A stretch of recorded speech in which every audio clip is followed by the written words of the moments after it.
12:31 y continúan las actividades aquí en el Congreso de la República. Vamos a pasar la sesión extraordinaria de la Comisión de Transportes, por cierto, que se realizó en la Sala Francisco Bolognesi. Veamos. Conforme lo programa, hemos invitado a representantes del mundo académico y la sociedad civil para que expongan los aportes y observaciones al proyecto de ley 4333, mediante el cual se propone la Ley de Telecomunicaciones y Tecnología de la Información y Comunicación. Agradecemos la presencia del señor Abdón César Augusto Delgado Lacotera, miembro del Consejo de Usuarios del Organismo Supervisor de Investigación Privada de Telecomunicaciones de la Región Centro. Asimismo, el señor Jorge Cueva Norberto, presidente del capítulo de Ingeniería Electrónica del Colegio de Ingenieros del Perú. Al señor Gonzalo Ruiz Díaz, director de la Maestría de Regulación de Servicios de la Pontificia Universidad Católica del Perú. Vamos a iniciar como sesión informativa y daremos el uso de la palabra al señor Gonzalo Ruiz Díaz. Señor Gonzalo Ruiz Díaz, tiene el uso de la palabra.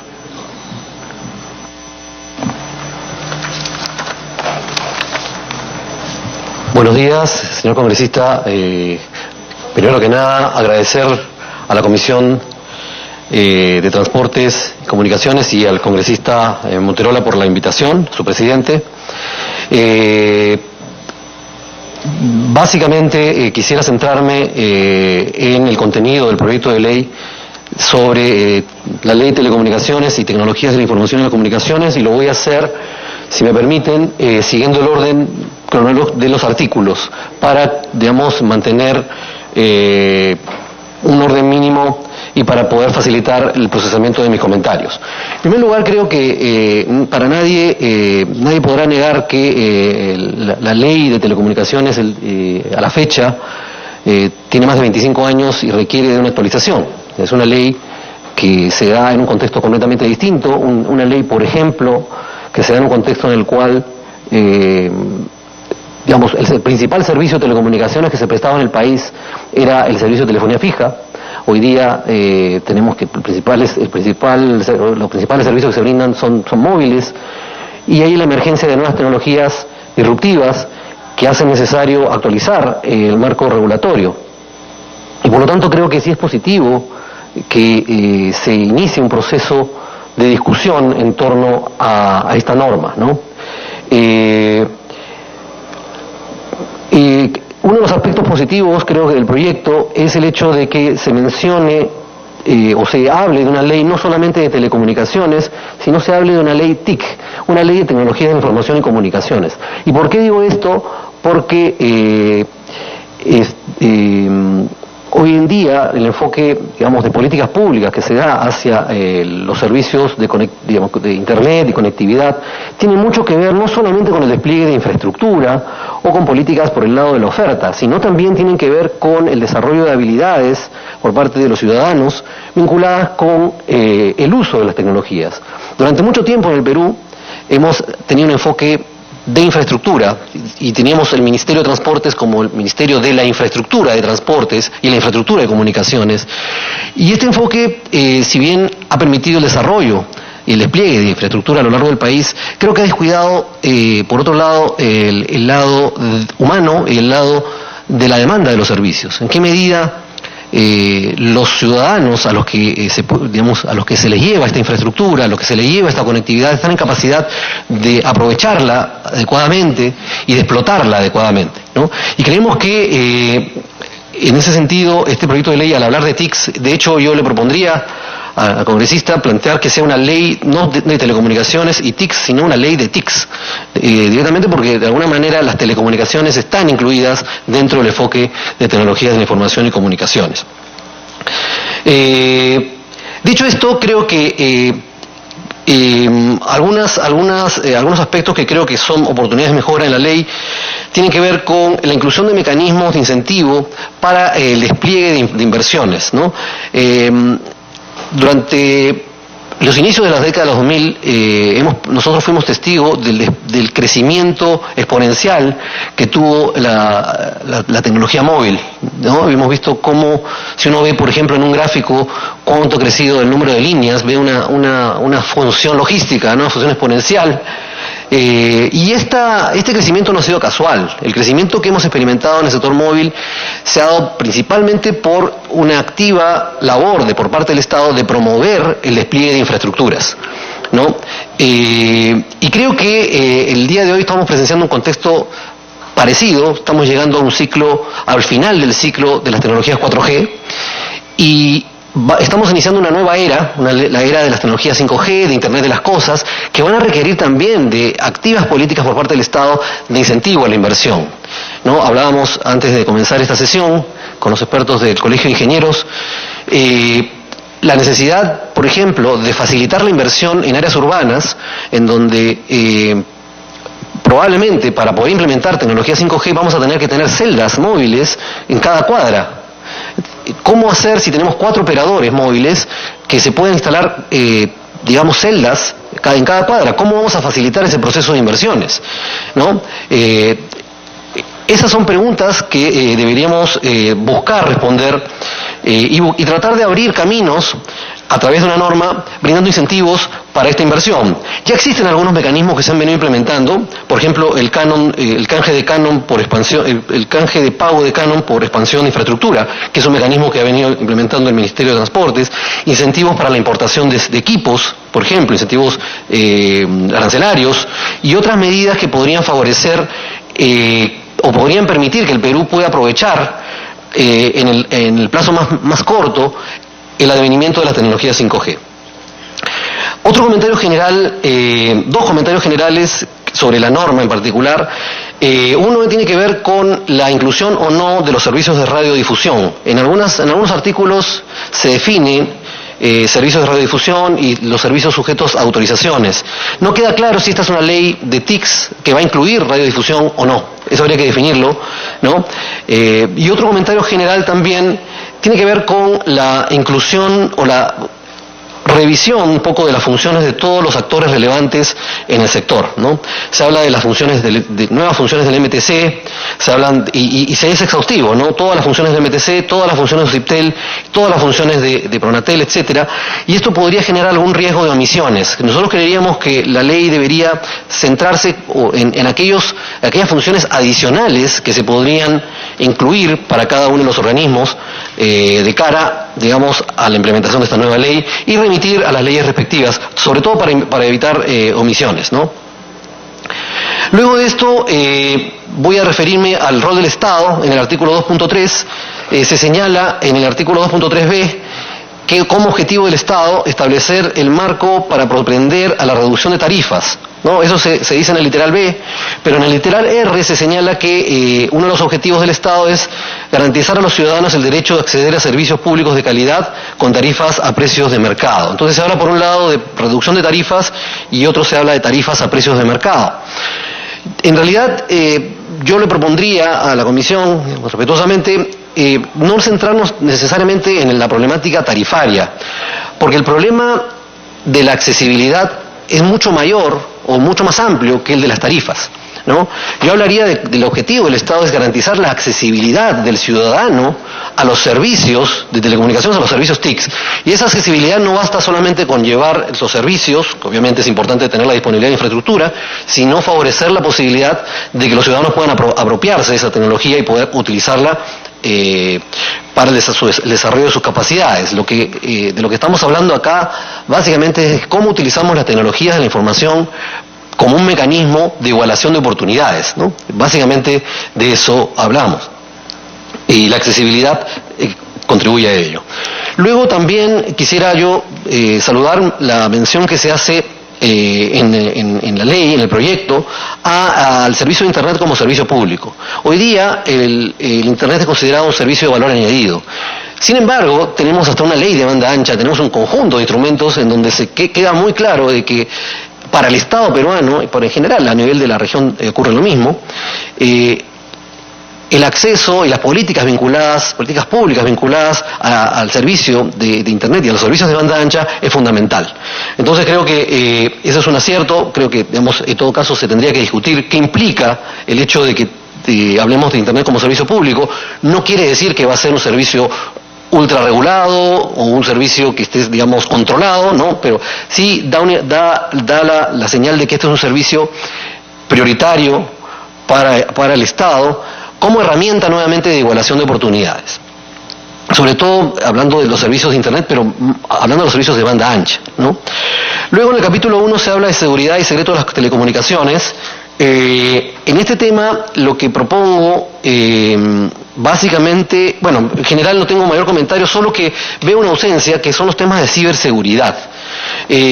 Cuando hablamos de seguridad de telecomunicaciones, hay un tópico importante que es el tema de la seguridad de las redes, ¿no? Cómo hacer nuestras redes seguras frente a ciberataques o ataques que puedan vulnerar o que puedan querer vulnerar la seguridad de las redes. No veo en la redacción del artículo un objetivo vinculado a la ciberseguridad, que es un tema que hoy día preocupa mucho a las autoridades a nivel internacional, ¿no? Luego en el artículo 9, el artículo D, en el MTC se establecen facultades para la separación funcional y estructural. Esas son las facultades que establece este artículo. No queda claro en qué contexto el MTC ejercería estas facultades, ¿no? Se plantea aparentemente como una medida correctiva, pero no queda claro en qué contexto se aplicaría. Entendemos que, por ejemplo, a través de los contratos de concesión el MTC puede establecer condiciones, por ejemplo, de neutralidad o no neutralidad, pero eso obviamente se puede definir en un contrato de concesión, pero plantearlo como una medida correctiva, me gustaría conocer quizás un poco más de detalle de cuál es la intención de que el MTC, o el objetivo detrás de que el MTC pueda establecer esta separación funcional y estructural. Luego, bueno, hay un recuento de funciones. En el caso de OCIPTEL, como mencioné, creo que debería remitirse a su ley y solamente quizás en el caso de las normas de las funciones adicionales, modificar la norma particular de cada entidad. Con relación al artículo 12, en el inciso H se habla de, como función de OCIPTEL, aprobar y registrar los contratos de infraestructura pasiva. Ahí creo que efectivamente uno de los temas que siempre ha estado en discusión en proyectos de ley, iniciativas, es el tema de que si los proveedores de infraestructura pasiva deberían estar incluidos en una ley de telecomunicaciones. Yo lo que creo es que se requiere definir qué cosa es un proveedor de infraestructura pasiva, ¿no? Y también se habla, me parece, en el resto de la norma de infraestructura activa.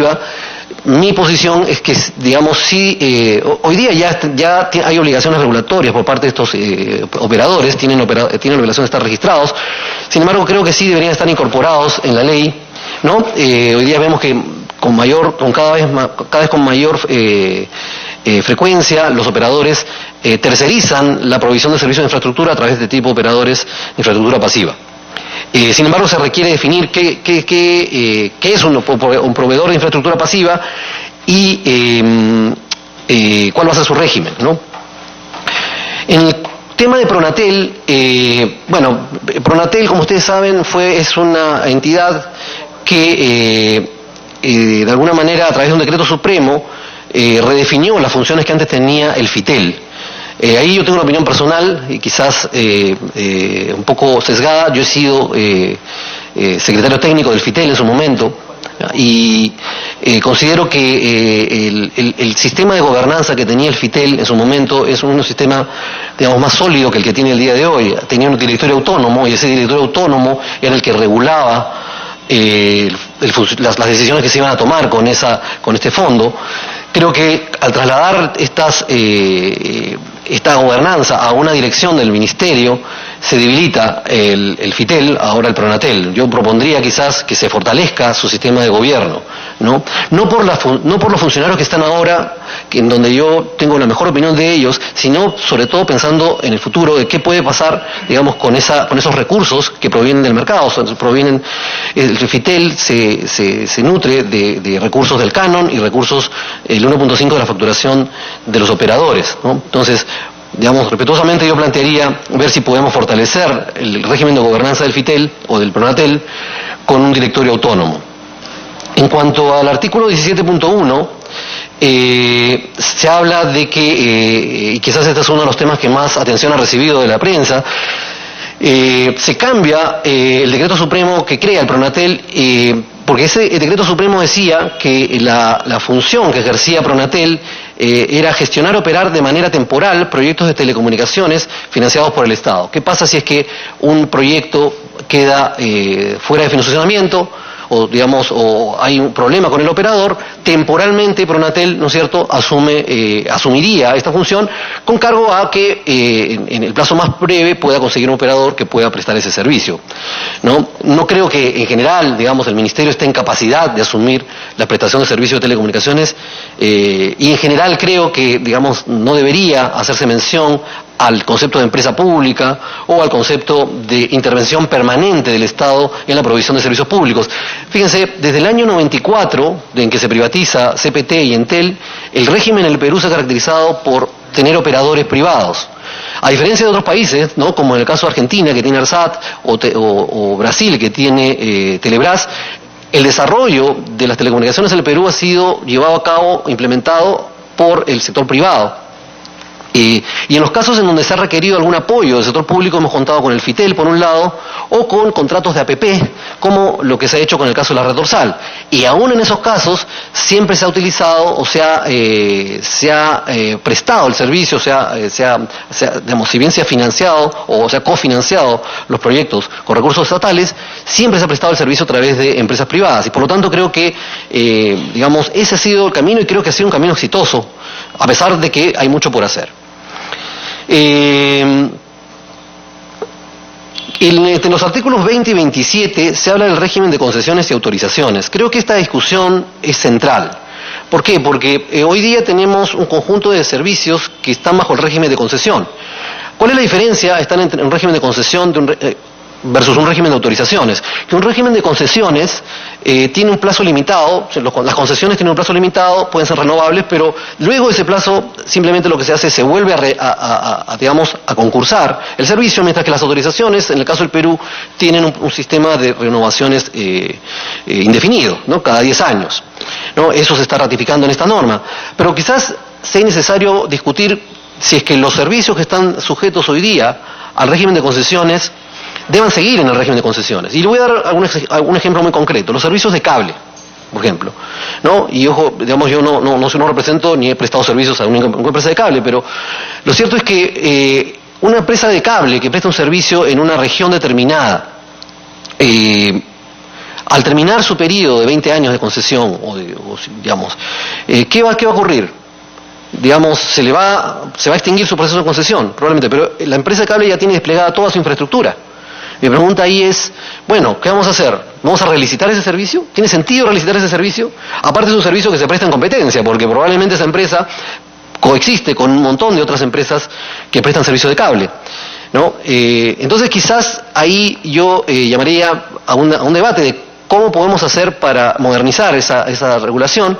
Hoy día los servicios de cable compiten con servicios de televisión de IPTV, compiten con los servicios de radiodifusión. Dicho sea de paso, los servicios de radiodifusión tienen renovación indefinida, ¿no? y utilizan el espectro radioeléctrico, ¿no? Entonces, creo que en este capítulo, ¿no es cierto?, hay una serie de temas que deben discutirse, digamos, de manera más intensa para poder promover más competencia y para poder remover la regulación que es innecesaria y regular lo que es necesario. Me parece interesante que el artículo 47.3 introduzca la definición de servicio público, porque en realidad muchas normas de los IPTEL o del Ministerio de Transportes hablan de servicios públicos de telecomunicaciones. Sin embargo, no existe, al menos no he visto, una definición clara, digamos, de qué se entiende por disposición por servicios públicos, a pesar de que en la definición se define servicio público como aquellos que están sujetos al pago de una contraprestación, ¿no? Y ahí, por ejemplo, algunas categorías, como de servicios de radiodifusión, por ejemplo, va a entrar cuando entre en vigencia la ley, por ejemplo, cuando entre en vigencia el apagón analógico, por ejemplo, y entre la televisión digital terrestre, existe la posibilidad de que los canales puedan cobrar por un servicio pay-per-view. La pregunta es, ¿a partir de ese momento se convierte ese servicio en un servicio público o no, no? Entonces quizás también haya que ver si podemos discutir un poco más, no tengo todas las respuestas probablemente, pero discutir un poco más ese concepto. Bueno, luego el artículo 28 incluye la cláusula anticorrupción, me parece que es correcto, me saludo esa inclusión. Todos los contratos deberían incluir una cláusula anticorrupción, protegiendo los intereses del Estado. También el artículo 30 creo que es interesante que establezca que los recursos provenientes de las subastas de espectro sean recursos que se queden en el sector. En el pasado lo que ha venido ocurriendo es que los recursos provenientes de la subasta de espectro iban a pasar a formar parte del tesoro público, y eso me parece que desnaturaliza el rol de estos recursos, porque si nos fijamos, todos esos recursos que terminan pagando los operadores por el acceso a estas bandas, finalmente se terminan cobrando en el sector. Son los usuarios de telecomunicaciones los que terminan, pagando un servicio, y por lo tanto, lo ideal sería que estos usuarios se beneficien con nuevos proyectos de inversión en este sector, y por eso que los recursos sean manejados por el Pronatel me parece que es pertinente. Algunos temas puntuales. En el artículo 44D se señala que la obligación del consumidor, como obligaciones del consumidor, informar previa y responsablemente sobre los bienes y servicios contratados, su precio, condiciones de contratación y características. No me queda claro en qué contexto se genera esta obligación de informar del consumidor, ¿no? Pareciera más una función del operador, ¿no? Luego, en el artículo régimen de competencia, el artículo 52, se le da al MTC la facultad de definir mercados relevantes. Creo que esa especialidad o esa facultad la venía ejerciendo OCIPTEL, y creo que bastante bien. OCIPTEL, no lo olvidemos, que es la autoridad de competencia en el sector de telecomunicaciones. Creería que, debería permanecer esa facultad en el regulador. Por otro lado, en el capítulo 9, habla sobre un régimen de competencia, ¿no? Sin embargo, yo lo que sugiero ahí es que se remita, todas las normas de competencia remitan a la ley o el decreto legislativo 1034 sobre competencia. Este es un decreto legislativo que data del año 2008 y que hoy día lo viene aplicando Indecopi o OCIPTEL, ¿no? Creería que, si es que alguna función adicional a esas normas podrían incluirse, pero no creo que sea necesario crear un régimen de competencia dentro de la ley. Un tema que me llama la atención de este capítulo es el artículo 56, en donde se refiere a la restricción del número de concesiones por servicio y área geográfica. En este caso no nos queda claro en qué contexto, porque se incluye esto en un régimen de competencia, y lo que define este artículo es que el Estado podría definir el número de concesiones por servicio y área geográfica. Entiendo que, por ejemplo, por razones de disponibilidad de espectro, se pueda definir que hay límites al número de operadores que podrían prestar un determinado servicio. Si ese es el contexto, creería que está bien. Pero habría que definirlo claramente, ¿no? Porque, alguien podría criticar y podría señalar que estos servicios, este artículo, lo que está dándoles la potestad al MTC de establecer algún tipo de régimen monopólico o régimen de exclusividad en alguna localidad. Luego, nuevamente en el artículo 61 se hace referencia a los operadores de infraestructura pasiva y su régimen. Creo que es importante definir nuevamente a qué se refiere con operadores de infraestructura pasiva. Y el artículo 61.3 y 61.4 le da competencia al MTC para emitir mandatos de infraestructura activa y pasiva. Lo que vemos ahí, nuevamente tenemos un dilema. Creo yo que en los últimos años, en aplicación de la ley de banda ancha y otras normas, el OCIPTEL ha venido emitiendo una serie de mandatos, no solamente en el sector de telecomunicaciones, sino en mandatos de compartición con empresas del sector eléctrico y de otros sectores. Yo sería de la idea de que estas competencias de emitir mandatos permanezcan en el regulador por la experiencia que el regulador ha acumulado en el tiempo. Siguiendo, estoy siendo un poco rápido, la segunda disposición transitoria plantea la reorganización de SERPOST. Yo quiero, saludar esta iniciativa, porque en realidad cuando hablamos de comercio electrónico. Se habla mucho de comercio electrónico, pero digamos la parte interesante de comercio electrónico es el Internet o el poder tener un contacto virtual con el proveedor. Pero en muchos casos los artículos o es la segunda disposición transitoria. Cuando los artículos tienen que llegar al consumidor, ¿no es cierto? Finalmente se utiliza el correo. Y en algunos casos es posible utilizar el correo privado, pero en muchos casos incluso los correos privados utilizan la infraestructura de SERPOST. Y creo que de cara a una agenda, ¿no es cierto?, en que quiera incentivar el comercio electrónico, tenemos que fortalecer a SERPOST. SERPOST es el representante del Estado ante los convenios internacionales de la Unión Postal Universal. Y por lo tanto requiere tener pues los recursos necesarios para poder brindar ese servicio. En aquellas localidades en donde no hay acceso a correo privado, es donde SERPOST tiene la obligación de llegar, ¿no? Entonces, yo saludo esta inclusión. Luego, las disposiciones modificatorias establecen modificaciones a la ley de banda ancha, y creo que esto tiene mucho que ver con la situación que tiene actualmente la red dorsal, ¿no? Digamos, el día de hoy, bueno, tenemos que hacer un poquito del recuento de la historia, ¿no? El proyecto de la red dorsal es un proyecto antiguo, nace con la ley nace en el año 2009, pero con la ley de banda ancha en el año 2012 se establecen las características de este operador, que inicialmente se pensó que iba a ser un operador monopólico, y por eso se le regularon tarifas, porque se pensó que iba a haber un monopolio. Y efectivamente, lo que ocurrió es que el mercado cambió. El mercado de telecomunicaciones es así, un mercado que evoluciona muy rápidamente, y el día de hoy la red dorsal, esta infraestructura, enfrenta la competencia de varios operadores privados. Entonces, la disposición modificatoria lo que está haciendo es elimina el carácter neutro del operador de la red dorsal y permite al Estado contratar con el operador de la red dorsal. Habiendo yo participado como regulador en parte opinando sobre este proyecto, creo que es una decisión que está en el camino correcto, en el sentido de que tenemos hoy día una infraestructura y tenemos hoy día una red NACE que supone que es la gran red de instituciones del Estado que van a llevar servicios públicos a estas localidades, que son localidades las más pobres del país. No hablemos de las redes de la costa, donde hay competencia, pero hablemos, por ejemplo, de Huancavelica, Junín, a través de las redes regionales, en donde la red dorsal justamente fue pensada para esas zonas, en las cuales la población no tiene acceso a servicios públicos.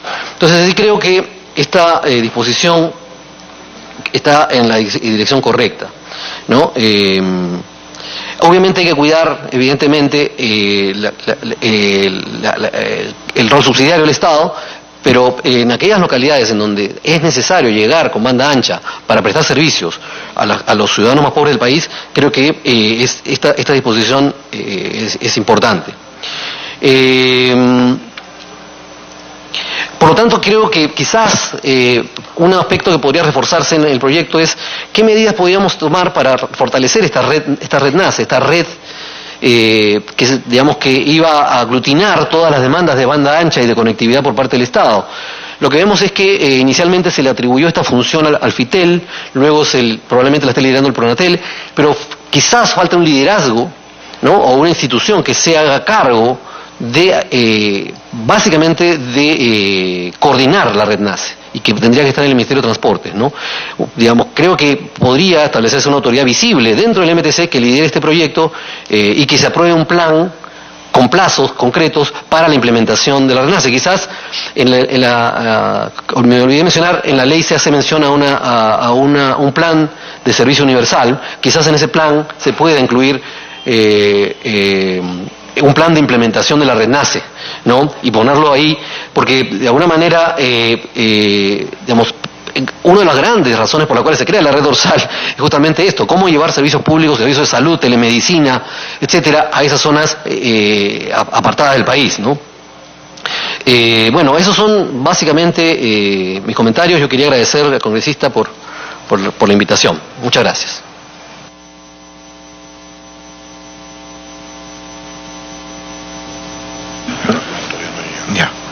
Muchísimas gracias, señor González Ruiz.